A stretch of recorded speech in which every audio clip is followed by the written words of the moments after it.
नमस्कार साथियों।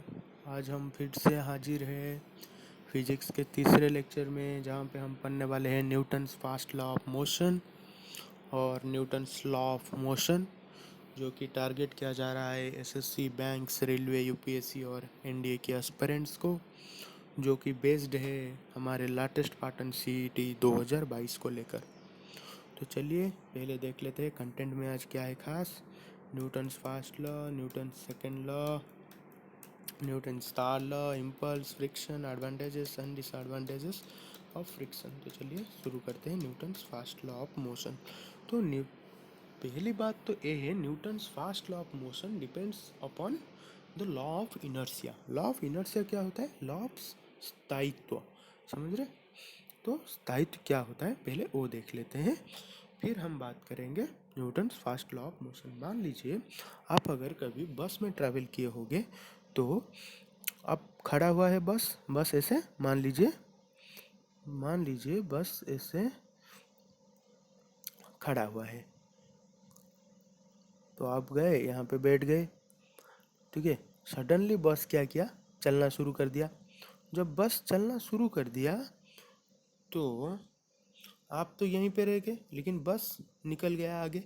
तो यहाँ पे क्या हुआ? आपका बॉडी वहीं स्थिरता में रहना चाहेगी, लेकिन बस चल दिया।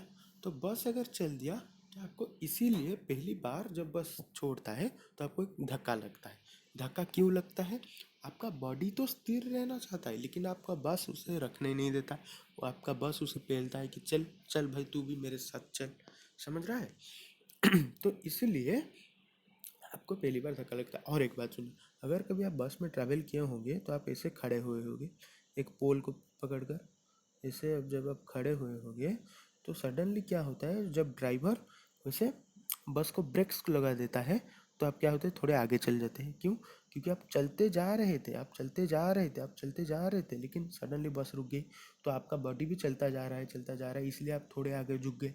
और झुक के और हाथ से जब पोल को पकड़ा ही हुआ था तो आप रुक गए, समझ रहे? ये फास्ट लॉ ऑफ मोशन का हिस्सा नहीं है, ये सेकेंड लॉ का हिस्सा है, वो हम बाद में पढ़ेंगे, ठीक है। अच्छा देखिए, ये body continuous in its states, ये बॉडी कॉन्टिन्यूसली आप बैठे हुए थे, समझ रहे?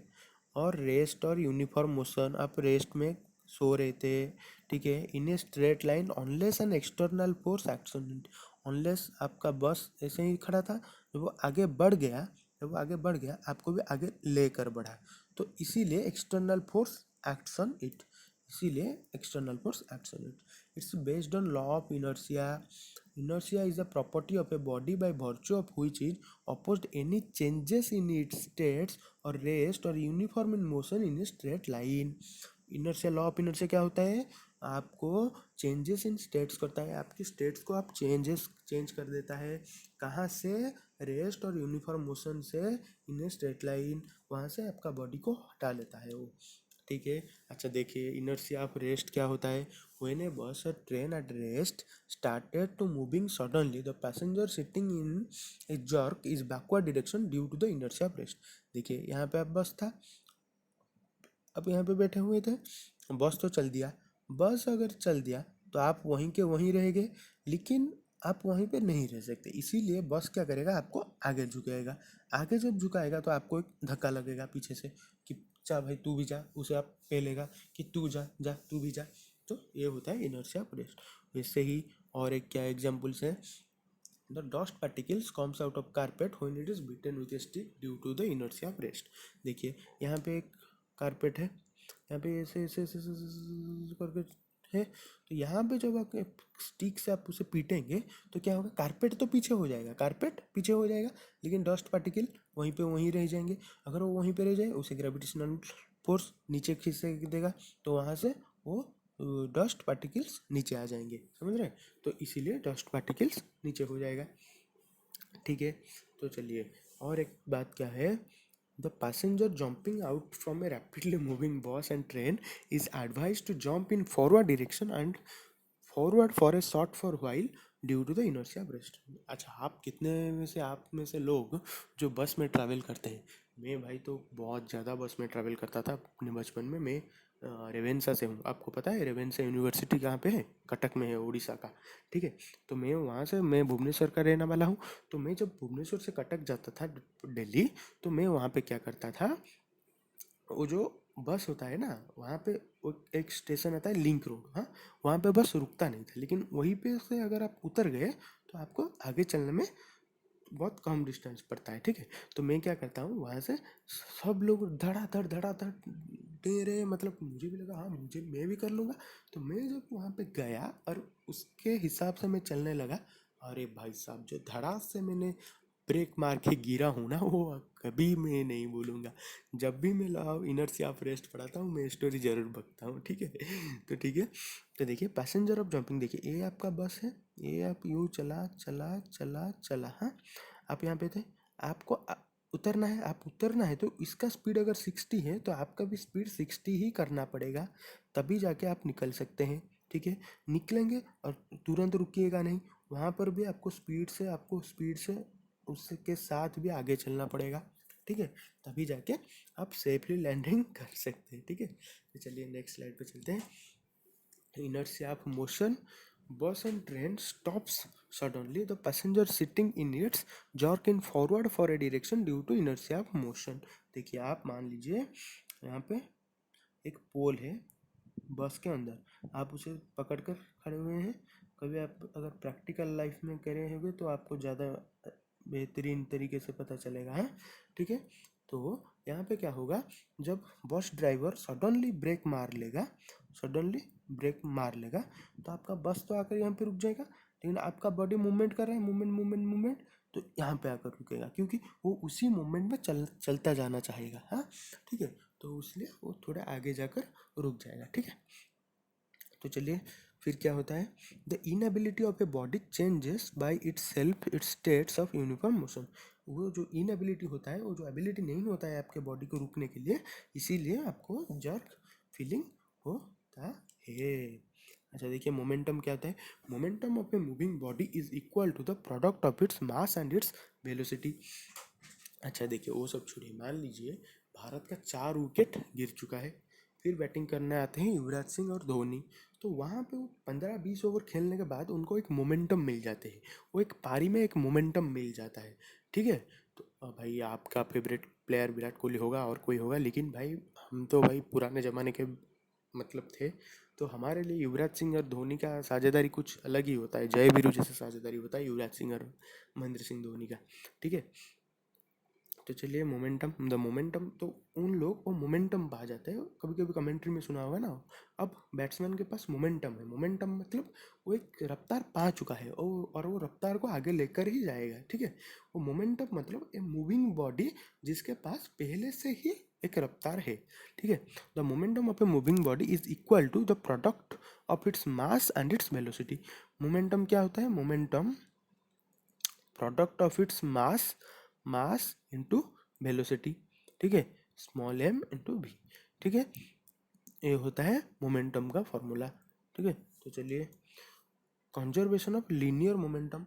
लीनियर मोमेंटम क्या होता है, the linear momentum of A system of particles remain conserved if the external force acting on the system is zero. ठीक है, the linear momentum of A system of particles remain conserved if the external force acting on the system is zero. Rocket propulsion and engine of the jet aeroplanes, देखिए मान लीजिए यहाँ पे एक rocket है, आपको ऐसे समझ में आएगा, ये सब बात ज्ञानी गुनियों के लिए होता है, हम देसी भाषा में समझेंगे। ठीक है, देखिए ये रॉकेट होता है, रॉकेट के पीछे से धुआं निकलता है, आप देखे होंगे।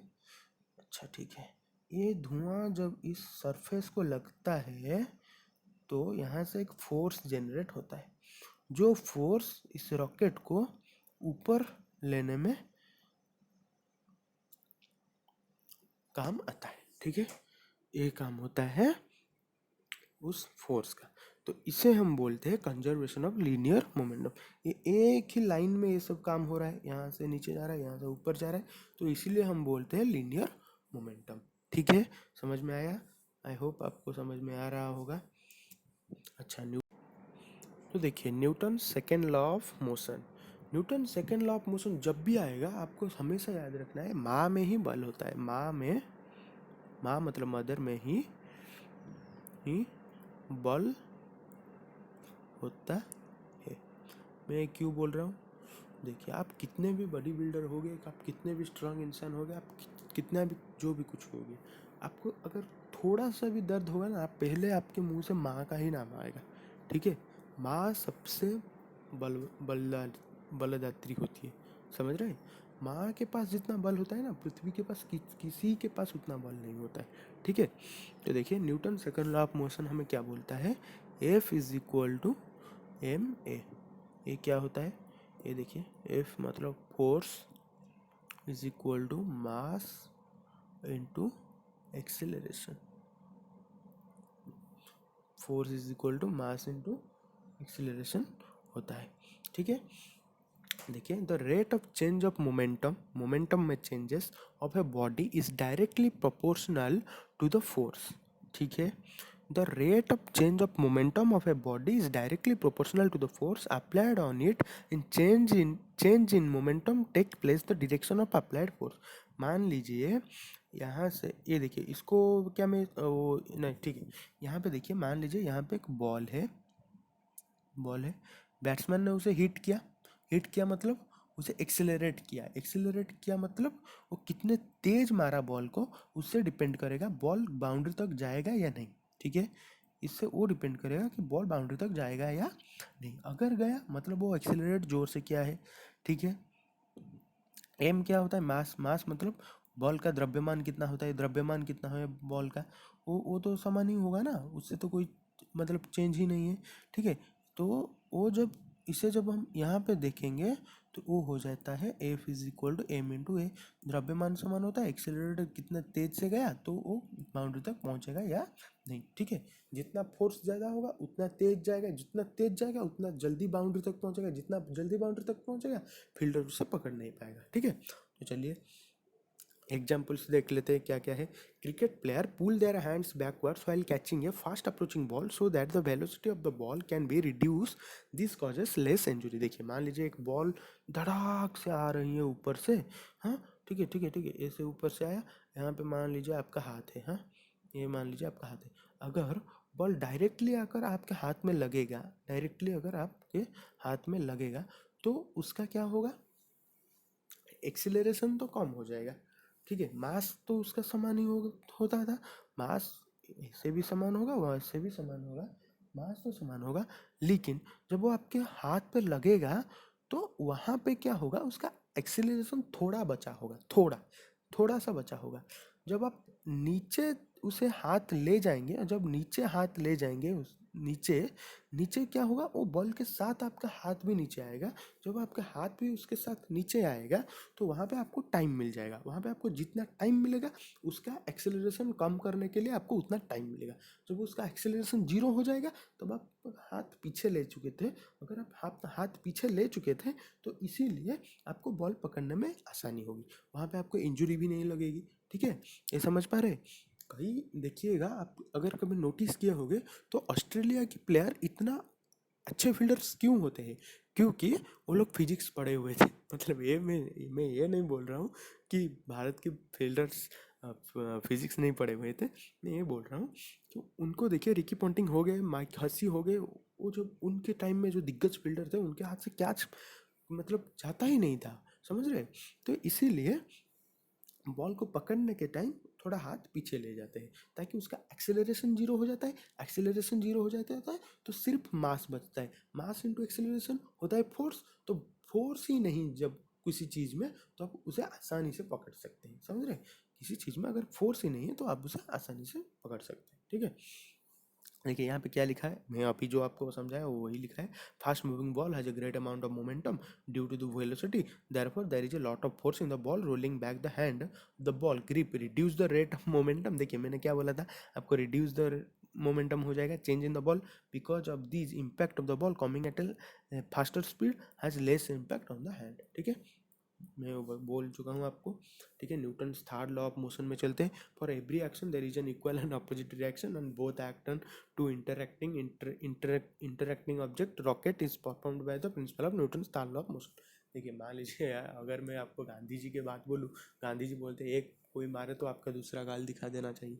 तो यहाँ पे सुभाष चंद्र बोस जी ने बोला था कि भाई मैं Newton's law of most Newton's third law पढ़ लिया है, अगर कोई एक मुझे मारेगा तो मैं 2 थप्पड़ लगा के दूंगा। ठीक है, तो every action there is an opposite and equal reaction. देखिए मान लीजिए आप क्या कीजिए, आपके घर के वाल है ना, वहाँ पे जाकर आपके इसे शोल्डर लगा के वहाँ पे खड़ा हो जाइए।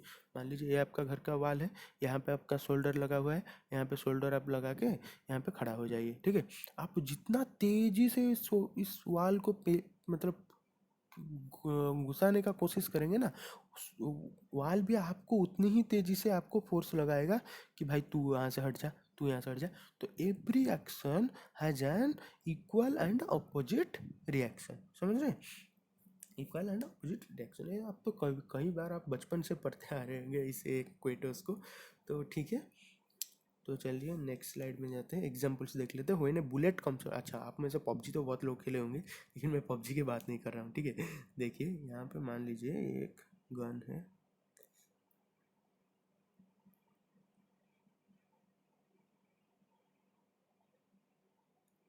यहाँ से बुलेट निकला 5.6 mm का। तो ये कौन सा गन है आपको बताना है। मान लीजिए M416 है। ठीक है तो यहाँ से ये बुलेट निकला। बुलेट जब निकलता है ना, तो क्या होता है, एक फोर्स से निकल रहा है, यहाँ से एक फोर्स, तो इसे फोर्स लाएगा कहाँ से? वो यहाँ से जाता है फोर्स।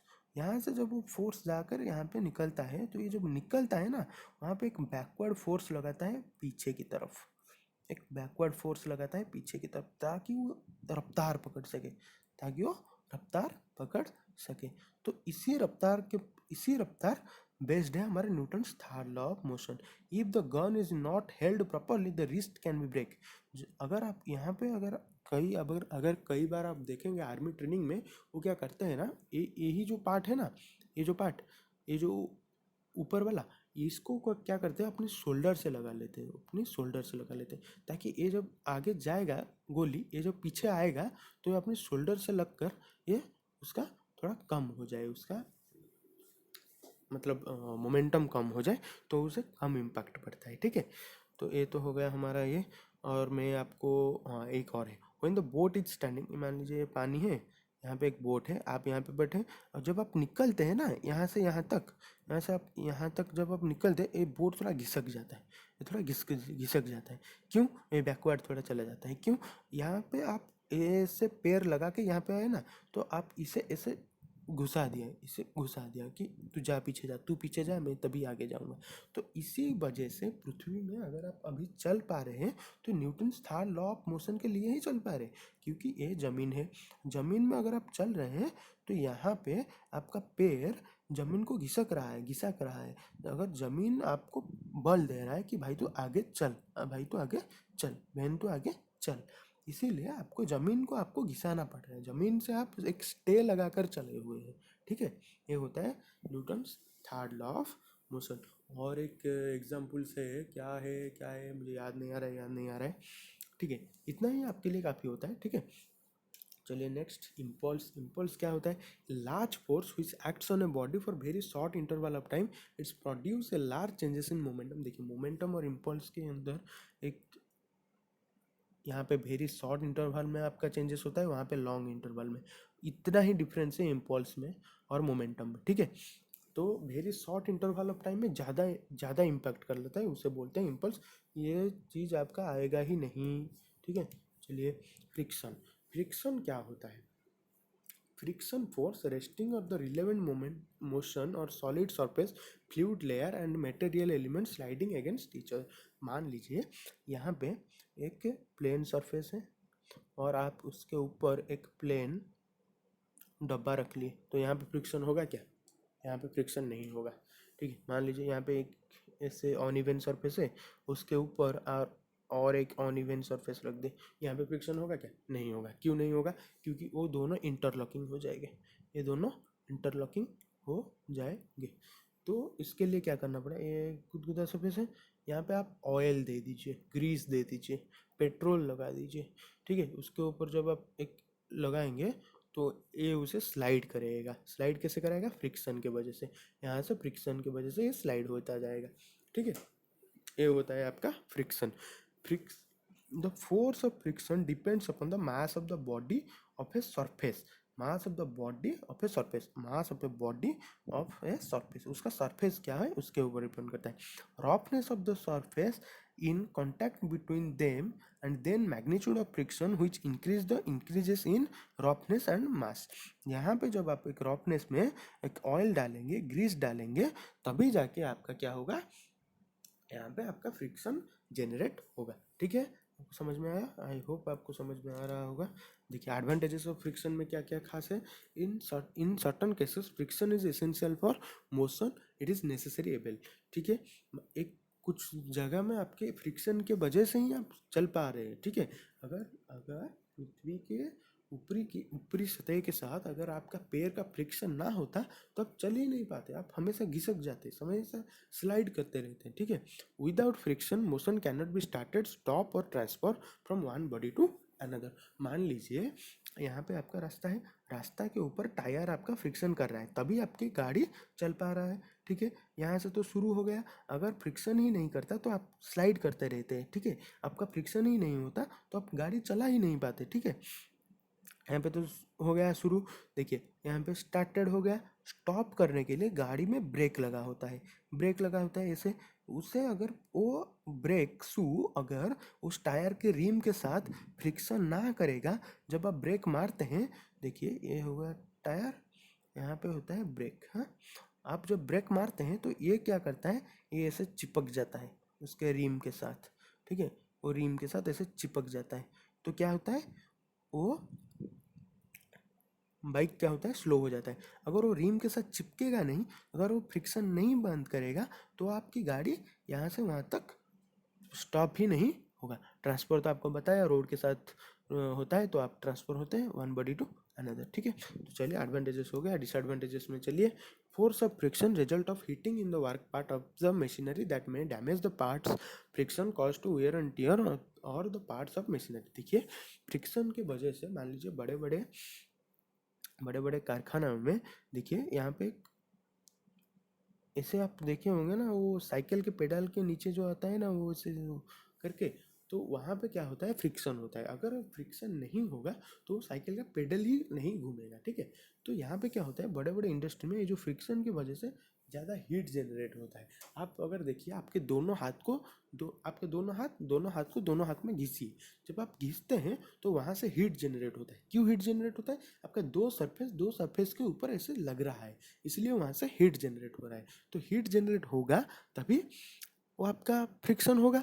तो यहाँ पे जब काम करते वक्त हीट जनरेट होता है, कभी कभी वो हीट इतना तेज हो जाता है कि वो मतलब मशीन को भी वो डैमेज कर सकता है। तो यहाँ पे होता है फ्रिक्शन। डिसएडवांटेजेस, कभी कभी आपका अगर कभी गाड़ी के इंजन देखे होंगे तो यहाँ पे लगे होते हैं पिस्टन, 2 पिस्टन, 3 पिस्टन, 4 पिस्टन लगे होते हैं। पिस्टन क्या करते हैं, वो घिसते हैं, वो एक मतलब उसको घिसते हैं। जब वो उसको घिसते हैं तो वहाँ से एक फोर्स सॉरी, यहाँ से एक और यहाँ से एक वो लगा होता है जो गाड़ी की पहिया से जाकर लगता है। ठीक है, तो वहाँ से गाड़ी का पहिया घूमता है। तो इसमें 25% of petrol used in automobiles use to overcome the force of friction in the engine and the driving. ठीक है, 25% ऑफ द फ्रिक्शन यहाँ पे आता है। 25% ऑफ द पेट्रोल यूज होता है फ्रिक्शन को सिर्फ कम करने के लिए। ठीक है, ये होता है डिसएडवांटेजेस ऑफ फ्रिक्शन। तो यहाँ पे हमारा ख़त्म हो चुका है फ्रिक्शन, मतलब न्यूटन्स लॉ बिल्कुल ख़त्म हो चुका है। तो हम अगले वाले चैप्टर में ग्रेविटी पढ़ेंगे। तब तक शुक्रिया, धन्यवाद।